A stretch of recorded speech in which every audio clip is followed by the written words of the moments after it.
Welcome to Studio 58A Live, our discussion program coming to you live on Facebook from here, the Jamaica Information Service. I'm your host, Vaughn Davis. Thank you to everyone joining us online. We really do appreciate it. We love when you tune in and send in your questions and comments. Makes for a very lively discussion, and we really hope that we get a big audience today, because today expects to be a very good conversation. It's something that I think a lot of people will get a lot out of. So they say the most secure job you can have is the one you create for yourself. And with that in mind, entrepreneurship has been a hot button issue in Jamaica for the past few years. But like most other things, starting a business is much easier said than done. And one of the chief challenges is getting the money to finance and grow your operations. Many businesses fail, in fact, because they can't make this happen. But for those entrepreneurs in this situation right now, today might just be a lucky day.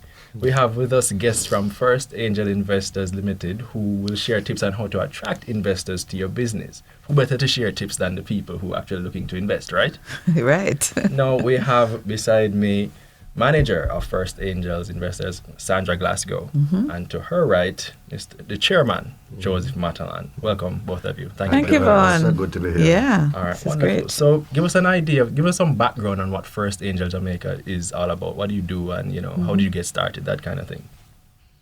Well, let me take that one. So it was back in, first of all, an Angel Investor Network is really a group of people who come together to listen to pitches and to invest in usually early stage, seed stage startup companies. And the difference, a lot of people don't know the difference between, say, an angel investor and a venture capitalist. The difference is that angels not only invest money, but they invest their time, their business acumen. They are nurturing the founders, coaching them, mentoring them. So it's not just like here's my money, call me when exactly. It's not a passive. It's not a passive investment at all.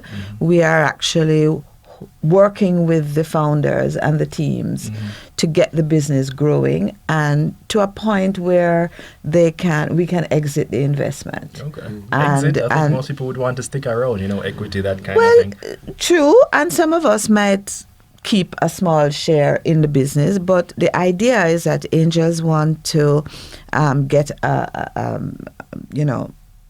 a return on their investment and some cash that they can invest in another company. Right, so you're really angels. You're not looking what they call the capitalists. We're not sharks. We're capitalists. We're capitalists. I have to tell you, we're capitalists because we, return on investment is the metric really for us. But it's very important too, where people who care about the community, care about the entrepreneurial ecosystem, and we care about the fact that there's a big gap in the ecosystem for financing these brilliant startups. Some of them are really amazing, and we get a lot of very innovative ideas coming across our platform. Right. So we started in 2014. Three of us, Joe, myself, and a guy named JJ Wax. And we were really offered by the World Bank, who had, World Bank and IDB had done studies and recognized that angel investors represented a gap in the financing ecosystem in Jamaica. And they wanted to send us on a study tour, and we said no.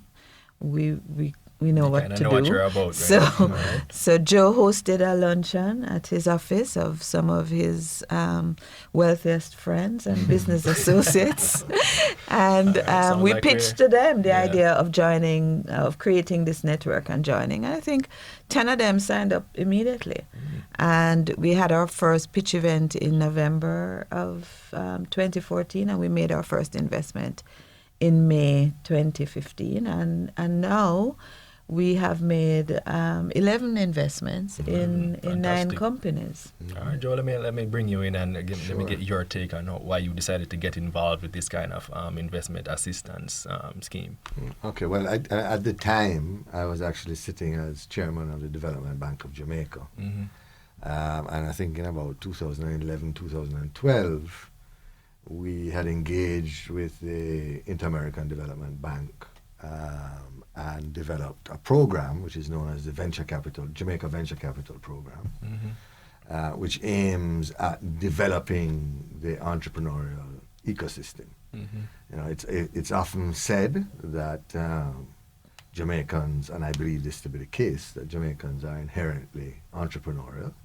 I agree. And I think that is no the argument case. here. Yeah, the difficulty, I think, is that over the years, you know, whether the private sector in their associations or the government, we haven't really served to nurture that entrepreneurial spirit and really mobilize that kind of entrepreneurial energy. And that gave rise to the venture capital program. They did a diagnostic at the beginning of the program, which pointed out, as Sandra has indicated, this gap in financing between friends and family and venture capital. What they call the valley of death for some businesses, because they simply can't get their funding. And one of the actions undertaken by DBJ and IDB was to encourage persons to look at starting an angel network that would fill that gap. So that's where the inspiration came from. And as Sandra said, we just got together with a few like-minded people. Like-pocketed as well. Well, I guess so, yes. It takes cash to care. Yes, it does. But we had a lot of help from the World Bank and elsewhere. And we got up and running very, very quickly. And So- we have, 30 members now, 29 members? Yes. So I think most of us are probably familiar with the show Shark Tank, so we have an idea of how that the pitching can sometimes occur. So is it kind of like that with you guys? Do you sit down in a room with chairs and sit down and say, I will bid so and so on that one, or how do people come and present to you? Yeah, so we're not like that at all. So we have a deal flow process that starts, of course, with an application to our website, which is firstangelsja.com.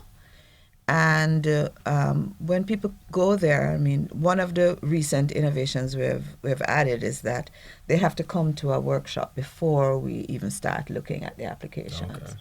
So they come to a 2-day workshop, which is very intensive, gives them a lot of information about angel investing, about how to pitch, what happens after the pitch, what the legal processes are, what happens after you get the money, all of those things.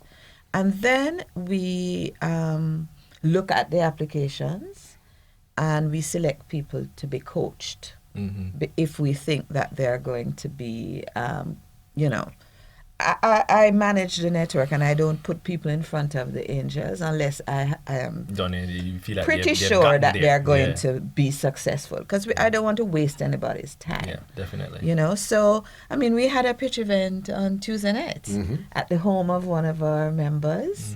It was a dinner event and it was nice and informal, but A great pitch. it was a great pitch, and there were 15 people there, and I think 9 of them said they were going to invest. I almost want to ask you, who are are you at liberty to tell us some of the persons who have come and pitched, or is it more like a Yeah, we can hush-hush tell you kind of who we thing? have Well, who invested can we in. invest in? Yeah, tell us who have invested. So our first investee was Daniel Terrelong from DRT Communications. Joe, you want to talk about DRT? Sure, it's a PR, essentially a PR marketing agency and communications agency.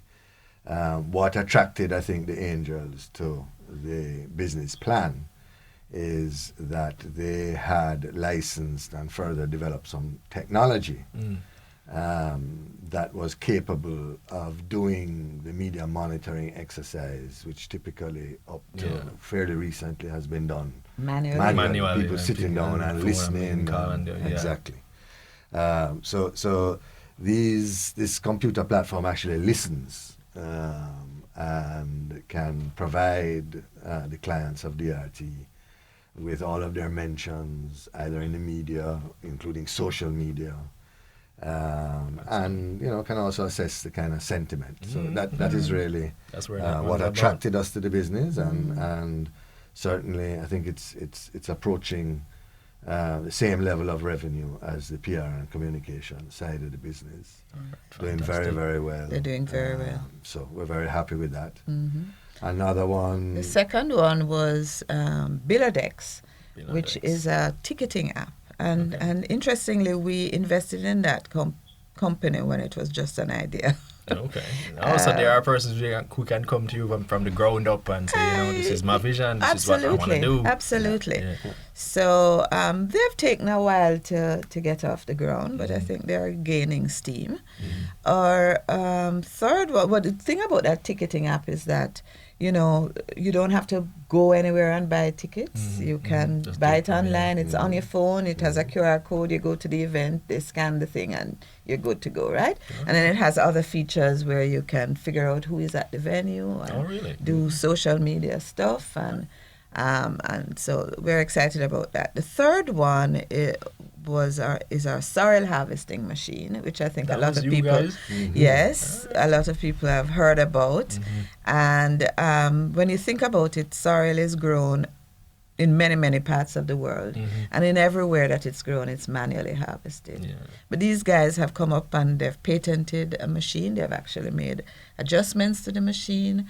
And besides that, they have produced some products like their dried sorrel and their candied sorrel and Drew ink, and Joe sits on the board of that. I'm not going to let you go too far deep, or we can probably come back to that maybe later in the program, but I want to really get into the meat of the matter. What are some of the things that you find attractive when people come in front of you with their proposals? What catches your eye, what turns your head, what gets the wheels turning, so you feel like, all right, I might pry open the wallet and sprinkle a little cash in this one. I mean, it helps if they have a very good idea.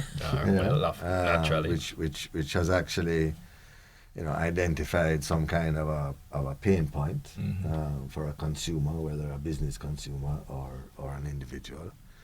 That they've done the work in terms of assessing their business model. And that they're able to articulate their ideas very well and so on. But, I think, Vaughn, at the end of the day, the thing, speaking personally now, that most motivates me in terms of any particular investment is an assessment of the people that are involved. Their attitudes, their willingness to walk the entrepreneurial road, which is not an easy road. Not an easy one at all. And, to persevere beyond the setbacks that are inevitable, because they are inevitable. And then, an ability to really focus and execute against a plan. Those are the key issues. Yeah, and I think I always say, it's really what is the pain, with a solution that matches, that fixes the pain, and a big market. That represents a big opportunity, because we are not only looking for companies that will operate in Jamaica. Okay. We're looking for companies that have potential to grow into big businesses, right? Yeah. So if they've identified other markets where they can move into, that's a big plus for us. And I want to reiterate what Joe says about execution, because that's something we try to assess during the due diligence phase. What does this person know about business? Do they have any experience at all? And I would say lately we are... how coachable they are. How coachable they are. Because if somebody comes to you and says, boy, been doing this for a little while, not really having the success, or somebody who's just completely green and just has the idea. How do you treat with those situations? If they are prepared to listen and take advice, and during the due diligence phase, which can be several months, we are assessing all of that all the time. But also I would say that we are really looking out for people who perhaps have a little traction, who have actually tried to sell the product or service to somebody, or indeed have a minimum viable product, right? Yeah. So tell me, what would you say is the biggest mistake you often see persons coming? What's the thing that out the gate they come with and you just look at it and know, well, based on the fact that you're doing this or you're making this, approaching things in this particular way, you're already shooting yourself in the foot, so to speak. What's one of those things that come to mind? Yeah, well, a lot of people sort of see things happening in other places and think it's going to work here. And so have they done the right kind of research to establish that this particular solution will work in Jamaica and that they can go into other markets with it. Sometimes it's really not testing the technology sufficiently or inadequately assessing how much money they will need, or whether the business model is the right one. I mean, will they run out of cash soon after we've invested? What's the first rule of entrepreneurship? Never run out of cash.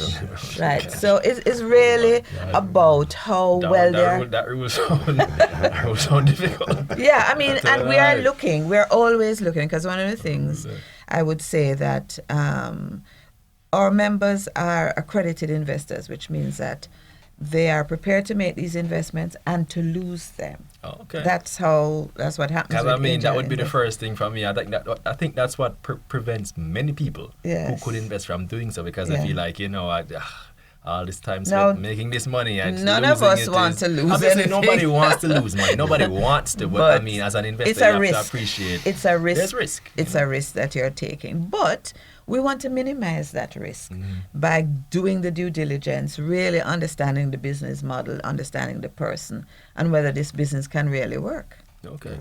Now, Joe, talk to me about what's your experience been like when you see somebody who you assess them and you know that they need the coaching and they're making mistakes. How do you treat with that personally? How do you get them to come around to like, look, maybe you need to really make a radical change in how you're approaching things now? Joe is not the one to ask them, because he's a softie.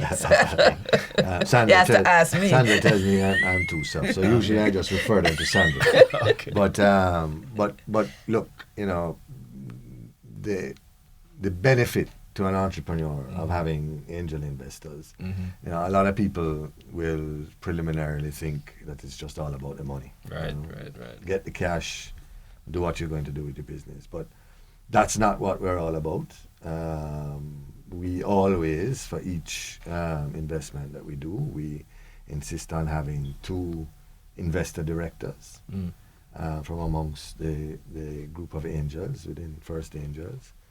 And we also require that an independent chairperson be appointed, mutually agreed between the investors and the company. And it is the advice and mentorship and guidance that those board members and Sandra, from an organizational standpoint, can provide to them that is really the value. To my mind, there's much greater value in that than there is actually in the cash.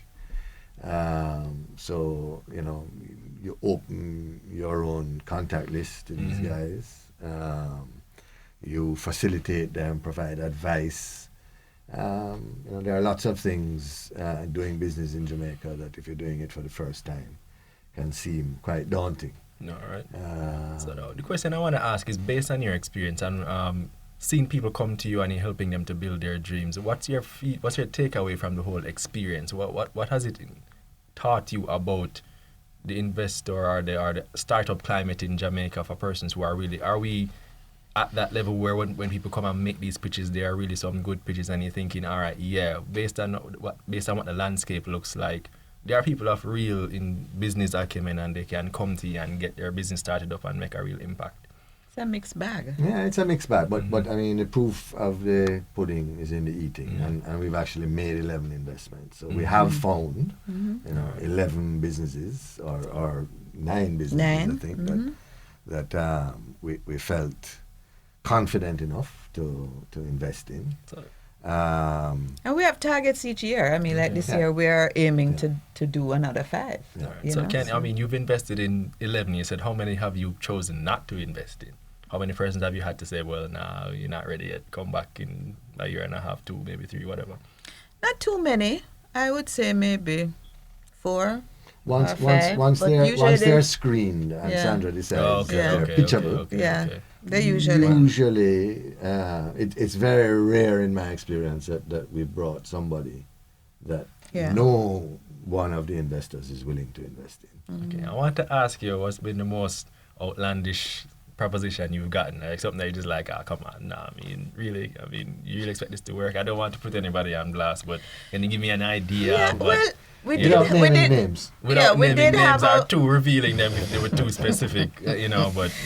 We did have a guy, a Trinidadian guy living in Hawaii, who came with a sort of app, and he wanted like 1.2 million US dollars, and it was, rich for us. Yeah. Right, and Okay. for like 5% of the business. For like 5% of the business. So, actually, I confess that I had actually invested in it. And I won't say I've written off my investment, but, it's not the kind of investment that I would make That again. sounds more like a charitable donation to me. Yeah, well, it wasn't meant to be, but, the truth is that he's not here, and it's hard to... He sent me a note the other day, and, he's making progress, but... so there. I These don't things know that we happen. have had outlandish ideas. We've had just people who maybe didn't finish the pitch. I tell Okay. people when I coach them, if you don't finish the pitch, Must you have find- lost an opportunity because you get your 15 minutes to pitch and 15 minutes. That sounds kind of daunting. when you No, really think 15 about minutes to pitch and 15 minutes for questions. And it's discipline. it. Okay. It's discipline because we don't have all day. All right. So, and usually we have 2 pitches. So what makes a good pitch? 15 minutes, to me, that just sounds like, wow, that's like to talk to my Clearly business very plan focused. and all them Focused, things. But yeah, what focused. makes a good Focused. pitch? What makes a Yeah, good pitch? so focused, and I coach them. So they get guidelines. They know how many slides they're to have in their deck, what goes into each slide, and how they're to present Give themselves. me an They're- idea. Persons are looking at they might be interested to make a pitch after this. I don't know what can you to give them a head start. What kind of stuff should they walk with or start well, working on? they have to talk to us about the business, who they are, what their experience is, what sort of team they have, because we invest in teams, really. Without a strong team, you're probably not going to execute properly. They have to tell us they have to do their research. What's the size of the market? What's the size of the local market? What's the size of the markets you are trying to enter? What is the technology? All the things in the business model. Who are their partners? Who are they targeting? What are the nuances about those How customers? much testing have they done? Yeah, I mean, then more Stuff that they should importantly, have if they're really serious about what most they're doing. importantly, Vaughn, are their financial projections? Do they make sense? When do they expect to start making a profit? Things like that. Exactly, but a lot of people throw numbers together and then we go in and dissect them and say, no, this doesn't make sense. And then they have to know something about valuation, which we teach them. So, to say we want $1 million for 5% of the business, that's not going to fly. So those kinds of things but we have very clear guidelines, and this is what they learn in the workshops. All right. So where do people go? How do they get in contact with you if they have ideas that they really want to come and pitch? Yeah, so they go to First Angels, www.firstangelsja.com. And then there's on the website something to apply. It's a 2-step process. They have to put their name and address and email address and all of that stuff first. And then be armed with your business plan, because we're going to ask you some questions Bunch of about questions. a bunch of questions. Right, of course. And it's only once you have completed those questions that you have actually applied. Okay. And we get an alert, and then we invite you to the workshops. And then in the workshop, we have actually adjusted the workshop now to give people an opportunity to do a practice pitch, a 5-minute practice pitch. And on the basis of their performance there, we may invite them to for the actual coaching. thing. Oh, okay. More I would say coaching. my company is working with the Development Bank of Jamaica on these 2-day workshops. And so the DBJ is really seriously underwriting the costs of the workshops. In fact, if people get selected for coaching, we give them back the $5,000 that they have to pay in order to register. And then after the coaching, we select. And so like our pitch last night was from somebody who was in our July workshop. So you see that was pretty quick. That they are in a workshop on July 21 and 22 and they get to pitch a month later. Fantastic. I mean, I'm personally inspired by it because I'm just doing research and checking to find out how many persons are willing, apart from, banks and so on, how many persons are actually willing to put up their own cash to help somebody else realize their dream. And it didn't really seem like there was too many people. So it's good to know, especially that there is a facility like this in Jamaica for our local entrepreneurs to take advantage of. It's kind of inspiring. And one of the things I want to say, Vaughn, is that we actually have on our pitch events now angel investors from the Caribbean. We're working with people in Barbados and Trinidad and Belize and the Bahamas. We actually Dominican Republic. So those angels can also invest in the companies, and they can. That's a route for them to enter those markets. And there's also another angel network in the island. It's called Alpha Angels. Alpha Angels. It's out of Montego Bay. So there are other people. There are other people available too. All right. So as we move into the wrapping, give me your 2 best tips, or what that the advice you would have gained personally over your experience in business and that entrepreneurial journey walk that you can share that persons should really listen to, keep in their wallet and take out as from time to time. Well, one of my big concerns is that people don't know enough about running a business. They have great ideas and they probably have a technology focus. But, when I was going to work with my father, my first job, I had a degree in marine biology and applied botany. I knew nothing about business. So I bought myself some accounting books and I taught myself accounting. And I went to do courses in marketing. And I went to do a course in how to manage people because I had to do all of those things. We find that a lot of people come to us without any idea of what's involved in running a business. So I always say, Vaughn, that good ideas are very common. There are a lot of them lying around. It's execution and the ability to execute. And the knowledge and experience that they gain in doing so, that it really makes or breaks the business ultimately. It's the focus of the individual, the attitude of the individual, the perseverance, the willingness to jump around, get their hands dirty, hustle if you like. Hustle, That is at the end of the day what is really going to make the business successful, and come to the table with a serious mindset, a willingness to listen and learn, a willingness to take coaching when coaching is appropriate, and then just let your entrepreneurial energies flow. I will ask you this though, my last question before moving into wrapping. Many persons come in and believe that we will make $1 million overnight. Talk to me about that mindset, because I think that's one thing that many persons, what they expect to get out of it is not quite realistic even. So talk to them about the journey to get there first financially, because I think many persons think you can shortcut that process. And you can't. There are lots and lots of business who try to make it very quickly. They don't lay a proper foundation for themselves and for their business, and ultimately they fail. I think, Sandra, wouldn't you say that kind of commitment is probably the most key issue? It's a long haul, I mean, it's business people rarely have overnight success. Very rarely.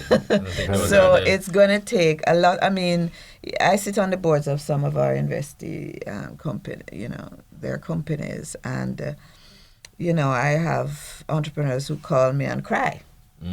you know, because they are dealing with issues that they don't know how to deal with. And you have to say, okay, stay calm.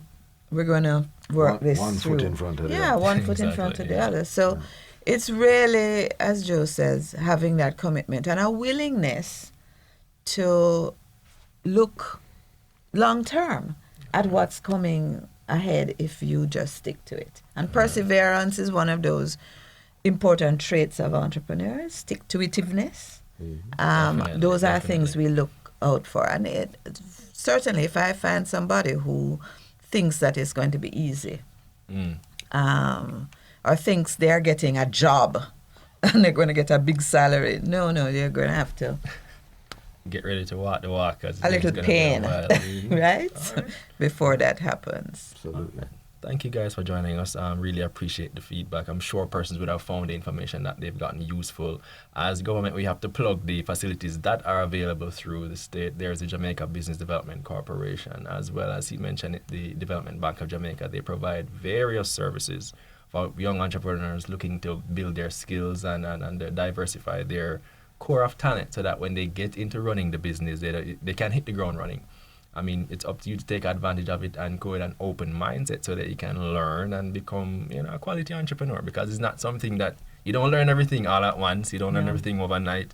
It's part of the experience. So, I should say that we have an MOU with JBDC. Well, fantastic. So we're working very closely with them. If you contact JBDC, you might just be able to get land and in with the front of Branson them, Center as well. We have an MOU. Wonderful. And the JMEA. That's right. Yes. And these are all Of these the are all ecosystem. players in the These are ecosystem. partners, right. Yeah. And everybody has different Their role to play. including the universities, the accelerators. Yeah. So, all right, so there you have it, to our guest. I mean, they've been basically telling you for the last couple of seconds how all the different opportunities you can take advantage of to get in front of them. It's not as impossible. You might be thinking, boy, no, my idea is too small. They probably never believe in me. But guess what? If you put the work in and you make the effort, you might just become that next entrepreneur who gets that investment and be able to change your life. Who knows? But the ball is in your court. Yes. Right? We thank you to everyone who was taking the time to watch us, join us online. We have a few persons here. Michael Ellington, Marva Lindo, who is bigging up our GM. I don't know which one of you that is. Queen B. Foster. Thank you to everyone who has really tuned in. We really do appreciate it. And if you please send in your questions, just because the video ends doesn't mean we still can't answer your questions. You can send them in, we can farm them out to our guests, and they can provide answers to you as well. So take advantage of that opportunity. Remember, our audience plays a major part in our show. If there's anyone you'd like to see in studio, just let us know. Find us on Twitter, Facebook, all the different social media sites. Give us an indication, and we'll try our best to get them in studio as soon as possible. Don't forget to follow us. Follow us on Facebook, Twitter, Instagram, you name it, we're there. So just find us and follow us. Jamaica Information Service. We do this every Thursday, live on Facebook. I've been your host, Vaughn Davis, and this has been Studio 58A Live. Thank you again for joining us, and please have a good day.